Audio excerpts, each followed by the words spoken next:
بسم اللہ الرحمن الرحیم۔ حضرت انس بن مالک رضی اللہ تعالیٰ عنہ سے روایت ہے کہ ایک درزی نے رسول اللہ صلی اللہ علیہ وآلہ وسلم کی دعوت کی، کچھ کھانا پکایا۔ انس کہتے ہیں کہ میں بھی اللہ کے رسول کے ساتھ اس دعوت میں گیا۔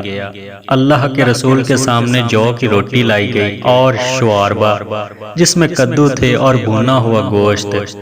حضرت انس کہتے ہیں کہ میں دیکھتا تھا رسول اللہ صلی اللہ علیہ وآلہ وسلم پیالے کے کناروں سے کدوؤں کو ڈھونڈ ڈھونڈ کر کھاتے تھے۔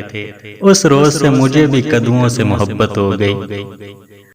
بعض صحابہ نے کہا کہ کاش ہمیں یہ معلوم ہو جائے کہ سونے اور چاندی کے علاوہ کون سا مال بہتر ہے تاکہ ہم اسے جمع کریں، تو آپ صلی اللہ علیہ وآلہ وسلم نے فرمایا، اللہ کا ذکر کرنے والی زبان، شکر ادا کرنے والا دل اور مسلمان بیوی جو اپنے شوہر کے ایمان کی مددگار ہو، بہترین مال ہے۔